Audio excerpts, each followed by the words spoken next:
MS media চ্যানেলে আপনাদেরকে স্বাগতম। আশা করি আপনারা সকলেই ভালো আছেন। আমিও আপনাদের ভালোবাসায় ভালোই আছি। আবার আজকে একটি নতুন ভিডিও নিয়ে আপনাদের মাঝে উপস্থিত হয়েছি। বগনভিলিয়া বা কাগজ ফুল নামে পরিচিত আমাদের খুবই একটি প্রিয় গাছ, বা আমরা সকলেই চিনি বগনভিলিয়া বা কাগজ ফুল নামে পরিচিত। আমাদের গ্রামীণ অঞ্চলে এটি কাগজ ফুল নামেই পরিচিত। অনেকেই বলে থাকেন বগনভিলিয়া গাছ, কিন্তু অনেক গ্রাম অঞ্চলে অনেকেই অনেক নাম বলে থাকেন। আমি এর ব্যাপারে অন্য কিছু কথা বলছি না, হয়তো ভিডিওটি অনেক বড় হয়ে যাবে। যেটি মূল কথা সেই কথায় আমি ফিরে আসছি। অবশ্যই আপনারা ভিডিওটি ফুল দেখুন। অবশ্যই আপনাদের ভালো লাগবে এবং আপনাদের কাজে আসবে।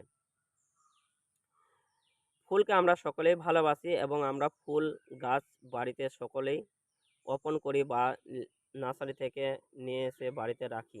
কিন্তু নার্সারি থেকে নিয়ে আসার পর কিন্তু আমাদের কাছে ফুল খুব কম পাওয়া যায়।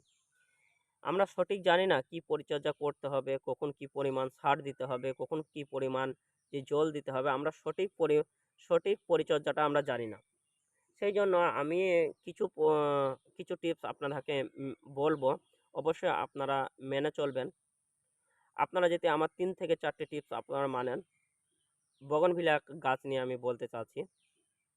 অবশ্যই দেখুন আমার এই গাছটি যেমন ফুল এসেছে, অবশ্যই আপনাদের ছাদ বাগান, আপনাদের স্বপ্নের বাগান অবশ্যই ফুলে কনফার্ম, কথা দিচ্ছি এরকম ফুলে ভরপুর হয়ে উঠবে। আমি বলে রাখছি এমএস মিডিয়া চ্যানেল। অবশ্যই ৩ থেকে ৪ টে টিপস বগনভিলিয়ার জন্য, অন্য গাছের জন্য অন্য টিপস। এই ৩ থেকে ৪ টে টিপস আপনারা যদি মানেন, অবশ্যই দেখুন আমার এই যে গাছে ফুল এসেছে এরকমই ফুল পাবেন। দেখুন প্রত্যেকটা ডালে আমার এই গাছটির বয়স হচ্ছে ৮ মাস। দেখুন কি পরিমাণ ফুল এসেছে, খুব সুন্দর একটি কালার।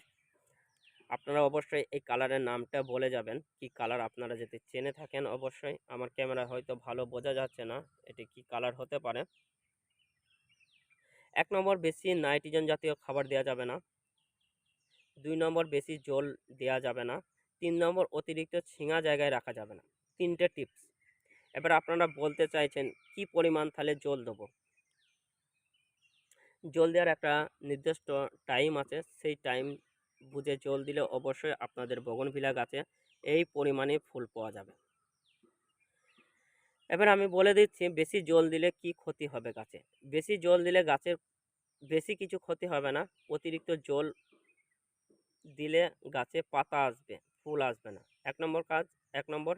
২ নম্বর, অতিরিক্ত নাইট্রোজেন জাতীয় খাবার যদি দেওয়া হয় তাহলে দেখবেন